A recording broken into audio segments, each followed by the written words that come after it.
नमस्कार दोस्तों, आप सभी का स्वागत है इस महत्वपूर्ण वीडियो में। इस वीडियो में हम चर्चा करने वाले हैं उपराष्ट्रपति का चुनाव भारत में कैसे होता है, उपराष्ट्रपति के चुनाव की प्रक्रिया क्या है, कौन कौन से महत्वपूर्ण पॉइंट हैं जो आपको जानना जरूरी है। आप सभी को पता है कुछ समय पहले वाइस प्रेसिडेंट जगदीप धनखड़ ने इस्तीफा दे दिया था। इस वजह से नए उपराष्ट्रपति के लिए चुनाव हो रहा है। तो ये चुनाव कौन से राष्ट्रपति के लिए हो रहा है? 17वें उपराष्ट्रपति का चुनाव हो रहा है।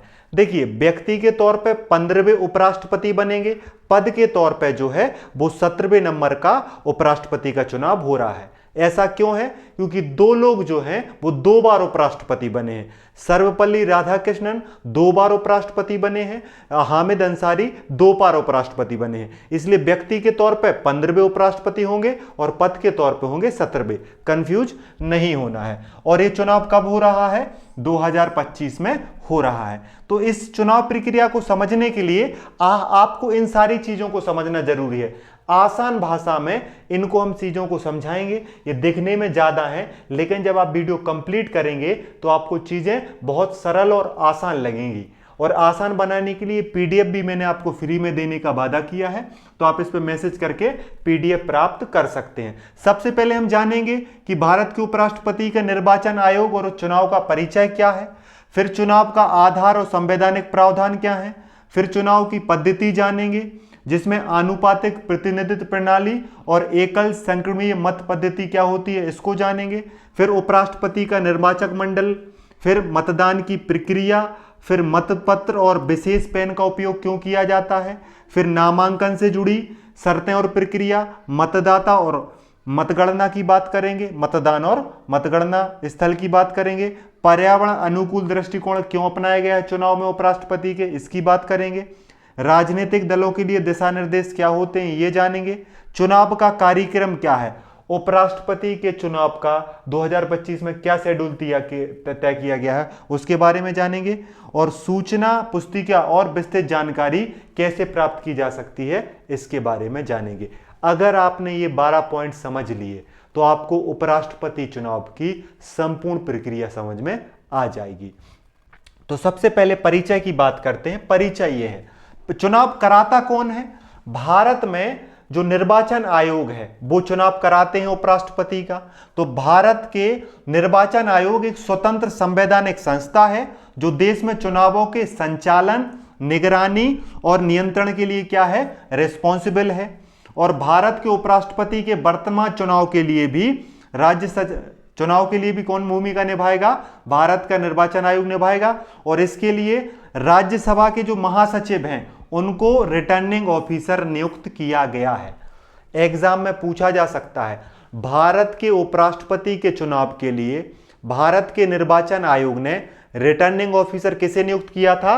राज्यसभा के जो महासचिव होते हैं उन्हें रिटर्निंग ऑफिसर नियुक्त किया गया था 2025 के उपराष्ट्रपति पद के चुनाव के लिए। किसके द्वारा नियुक्त किया गया था? भारत के निर्वाचन आयोग के द्वारा। ठीक है। उपराष्ट्रपति चुनाव एक अप्रत्यक्ष चुनाव है। भारत के उपराष्ट्रपति का चुनाव एक इनडायरेक्ट चुनाव है। इसमें डायरेक्ट जनता भाग नहीं लेती, जनता के चुने प्रतिनिधि, संसद के सदस्य, सांसद भाग लेते हैं, इसलिए अप्रत्यक्ष चुनाव है और संसद के सदस्य इसमें मतदान करते हैं। ठीक है। तो आपको यहां पर इस वाली स्लाइड से समझ में आया कि निर्वाचन आयोग जो है वो उपराष्ट्रपति का चुनाव करवाएगा। निर्वाचन आयोग ने राज्यसभा के महासचिव को रिटर्निंग ऑफिसर नियुक्त किया है और उपराष्ट्रपति का चुनाव एक इनडायरेक्ट चुनाव होता है, एक अप्रत्यक्ष चुनाव होता है। अगर हम यहां पर बात करें कि चुनाव का आधार क्या है, तो उपराष्ट्रपति का चुनाव संविधान के अनुच्छेद 66, 67 और 68 तथा राष्ट्रपति एवं उपराष्ट्रपति चुनाव अधिनियम 1952 और संबंधित नियमों के अनुसार संपन्न होता है। मतलब कि उपराष्ट्रपति के चुनाव में कौन कौन से आर्टिकल जो है इन्वॉल्व होंगे? आर्टिकल 66 जो उपराष्ट्रपति के चुनाव की बात करता है, आर्टिकल 67 जो उसकी प्रक्रिया से जुड़ी बात करता है, और आर्टिकल 68 जो है रिक्त पद की स्थिति की बात करता है, उसकी बात होगी। और एक उपराष्ट्रपति और राष्ट्रपति के चुनाव के लिए अधिनियम लाया गया था 1952, उसके नियमों की बात भी इस चुनाव में होती है। एग्जाम में पूछा जाए कि राष्ट्रपति और उपराष्ट्रपति के चुनाव से संबंधित अधिनियम कब लाया गया, 1952 में लाया गया। और अगर आपसे यह पूछ लिया जाए कि उपराष्ट्रपति के चुनाव में कौन कौन से आर्टिकल इंपॉर्टेंट होते हैं, तो आर्टिकल जो इंपॉर्टेंट होते हैं वो आप यहां पर देख पाएंगे। आर्टिकल 60 चुनाव की प्रक्रिया के लिए होता है। आर्टिकल 66 किसके लिए होता है, चुनाव की प्रक्रिया के लिए होता है। आर्टिकल 67 जो है उसमें प्रावधान है कि उपराष्ट्रपति अगर पद ग्रहण करते हैं तो वो 5 वर्ष की अवधि के लिए करते हैं। और 68 में बताया गया है कि अगर उपराष्ट्रपति त्याग पत्र दे देते हैं, पद से हट जाते हैं, उनकी मृत्यु हो जाती है, तो उनके पद के रिक्त को भरने के लिए चुनाव कराए जाएंगे। जल्दी से जल्दी 6 महीने के अंदर चुनाव कराए जाएंगे। तो चुनाव की प्रक्रिया अनुच्छेद 66 में है। रिक्त स्थान की बात, रिक्त पद की बात अनुच्छेद 67 में है। और रिक्त पद को भरा कैसे जाएगा, चुनाव प्रक्रिया जल्दी से जल्दी कैसे कराई जाएगी, उसकी बात अनुच्छेद 68 में है। इसी के आधार पर चुनाव कराया जा रहा है। ठीक है, फिर अगर हम बात करें चुनाव की पद्धति क्या होती है, आनुपातिक प्रतिनिधित्व पद्धति होती है। इसमें मतों का विभाजन इस प्रकार होता है कि प्रत्येक उम्मीदवार को उसके समर्थन में दिए गए मतों के अनुपात में प्रतिनिधित्व मिल सके। और एक होती है एकल संक्रमणीय मत पद्धति, सिंगल वोट ट्रांसफर पद्धति से कहते हैं। मतदाता एक ही मत देता है लेकिन प्राथमिकता क्रम में सभी उम्मीदवारों को रैंक करता है। अगर पहली पसंद असफल होती है तो वोट अगली पसंद को ट्रांसफर हो जाता है। इसमें क्या होता है कि जो सांसद वोट देने जाएंगे उनकी वोट की वैल्यू तो एक ही रहेगी, लेकिन अगर मान लो 5 उम्मीदवार खड़े हैं तो पांचों को वरीयता देंगे, रैंकिंग देंगे, प्रेफरेंस देंगे। उदाहरण के तौर पे मान लो ए खड़ा है, बी खड़ा है, सी खड़ा है, तो ए को नंबर 1 मान दिया, बी को नंबर 2 मान लिया, सी को नंबर 3 मान लिया। तो एक व्यक्ति जो है वो तीनों ऐसे उनके सामने तीनों उम्मीदवार के नाम लिखे रहेंगे, वो किसी को सेकंड प्रेफरेंस दे देंगे, किसी को फर्स्ट प्रेफरेंस दे देंगे, किसी को थर्ड प्रेफरेंस दे देंगे।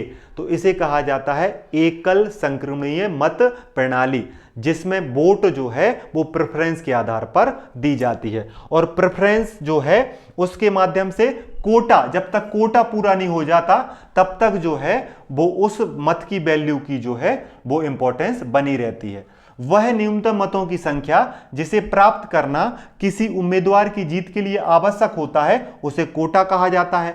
कोटा को एक फार्मूले के द्वारा निर्धारित किया जाता है। मतलब कि उपराष्ट्रपति पद में जीतने के लिए कोटा निर्धारित किया जाता है। कोटा कैसे होता है, कोटा जो है वो मान्य मतों की कुल संख्या में 2 से भाग दे दिया जाएगा और जो आंसर आएगा उसमें 1 जोड़ दिया जाएगा। सरल भाषा में कहा जाए तो जो कुल मान्य मतें हैं उनका आधा से 1 अधिक जो होता है वो कोटा होता है। वो क्या होता है, कोटा होता है। जो उम्मीदवार उस कोटे को प्राप्त कर लेता है वो विजेता बन जाता है और वो पद के लिए क्या हो जाता है, योग्य हो जाता है। ठीक है। और निर्वाचक मंडल, उपराष्ट्रपति के निर्वाचक मंडल में संसद के दोनों सदस्य उपराष्ट्रपति पद के लिए मतदान करते हैं। राज्यसभा के निर्वाचित सदस्य मतदान करते हैं, राज्यसभा के मनोनीत सदस्य मतदान करते हैं, लोकसभा के निर्वाचित सदस्य जो हैं वो मतदान करते हैं। क्या विधानसभा के सदस्य इसमें भाग नहीं लेते? याद रखना, विधानसभा के कोई भी सदस्य जो हैं वो उपराष्ट्रपति के चुनाव में भाग नहीं लेते। राष्ट्रपति के चुनाव में भाग लेते हैं, उपराष्ट्रपति के चुनाव में भाग नहीं लेते। उपराष्ट्रपति के चुनाव में जो सांसद वोट डालते हैं उनका मत मूल्य 1 होता है। कितना होता है? 1 होता है। हर सांसद का वोट मूल्य 1 होता है उपराष्ट्रपति के चुनाव में। देखिए 2025 के लिए, मतलब जो 17वें उपराष्ट्रपति पद के लिए चुनाव हो रहा है, उसके निर्वाचक मंडल में राज्यसभा से 233 निर्वाचित सदस्य होने चाहिए, लेकिन 5 खाली हैं। तो अभी कितने आएंगे? यहां से 228 लोग वोट देंगे। 12 लोग मनोनीत हैं जो किए गए हैं और 543 लोकसभा के निर्वाचित सदस्य हैं, उनमें से 542 आएंगे क्योंकि एक सीट क्या है, खाली है। तो टोटल जो है आप यहां पर देखेंगे तो आपको 782 मिलेंगे। मतलब टोटल 788 सदस्य हैं जो मैक्सिमम हो सकते हैं, लेकिन 6 सीटें खाली हैं, 5 राज्यसभा में खाली है, 1 लोकसभा में खाली है। इसलिए जो मान्य मत होंगे, मान्य सांसद जो वोट करेंगे वो 782 हैं। हो सकता है कुछ एब्सेंट हो जाएं, कुछ लोग वोट ना दें, कुछ लोगों की वोट जो है इनवैलिड हो जाए, तो 782 से ज्यादा वोटें नहीं डल सकती, 782 के बराबर डल सकती हैं या उससे कम डल सकती हैं, क्योंकि 2025 में उपराष्ट्रपति के निर्वाचक मंडल में जो है वो सदस्य संख्या 782 है अधिकतम। 788 हो सकती थी लेकिन 6 सीटें खाली हैं, इसलिए 782 होगा। ठीक है, सभी की वोट वैल्यू क्या है? 1 है। इसके बाद अगर हम बात करें मतदान की प्रक्रिया, तो मतदान उम्मीदवारों की प्राथमिकता देते हैं, मतदान करने आएंगे, प्रेफरेंस देंगे, क्योंकि एकल संक्रमणीय वोट देना है। 1 2 3 4 जोन को उम्मीदवारों को आवश्यक कोटा प्राप्त नहीं होगा तो दूसरी पसंद को ट्रांसफर कर दिया जाएगा। अगर मान लो एक प्रेफरेंस 1 वाले के लिए जो कोटा निर्धारित किया गया वो कोटा कंप्लीट नहीं होता है, तो फिर क्या किया जाएगा?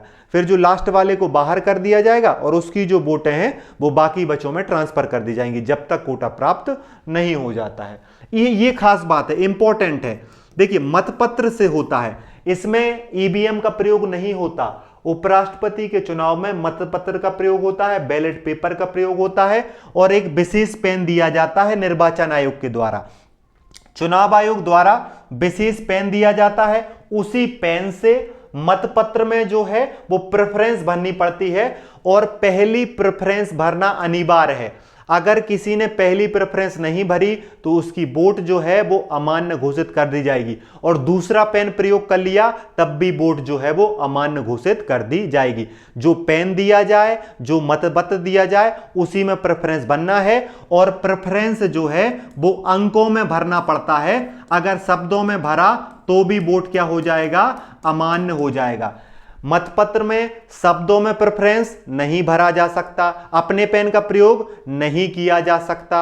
ठीक है, और अनिवार्य रूप से जो है प्रथम प्रेफरेंस देना जरूरी हो जाता है, यह भी आपको याद रखना है। अन्य पेन से किया गया मतदान अमान्य हो जाता है। अगर आगे की बात करें तो नामांकन के लिए कम से कम 20 प्रस्तावक होने चाहिए, 20 अनुमोदक होने चाहिए, 15,000 की जो है वो सुरक्षा राशि जमा करनी पड़ती है और सार्वजनिक छुट्टी पर नामांकन नहीं होता है। नामांकन के लिए कौन सा फॉर्म दिया जाता है? नामांकन के लिए फॉर्म नंबर 3 दिया जाएगा। 20 लोग प्रस्तावक होंगे, 20 लोग अनुमोदक होंगे।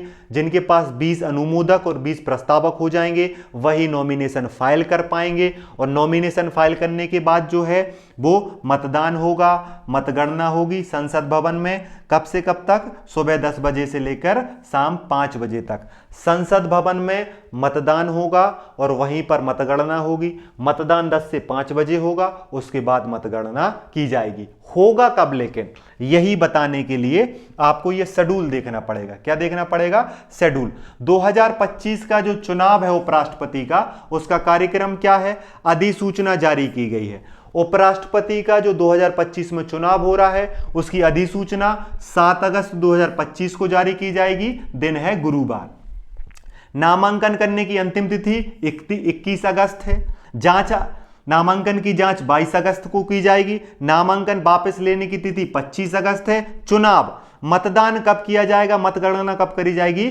9 सितंबर 2025 को करी जाएगी यदि आवश्यक पड़ी। यह क्यों लिखा है? देखिए, अगर एक ही उम्मीदवार खड़े हुए तो उन्हें निर्विरोध चुन लिया जाएगा और ऐसी स्थिति में मतदान की जरूरत नहीं पड़ेगी। जब 2 उम्मीदवार होंगे, उनके नामांकन वैलिड होंगे, उनके नामांकन को वेरीफाई करके उन्हें उम्मीदवार घोषित किया जाएगा, तब मतदान की जरूरत पड़ेगी, वरना मतदान की जरूरत नहीं पड़ेगी। अगर एक ही उम्मीदवार खड़े हुए तो उन्हें निर्विरोध उपराष्ट्रपति चुन लिया जाएगा। तो मतदान की जरूरत पड़ी तो मतदान कराया जाएगा 9 सितंबर 2025 को संसद भवन नई दिल्ली में सुबह 10 बजे से लेकर 5 बजे तक। और रिटर्निंग ऑफिसर कौन है?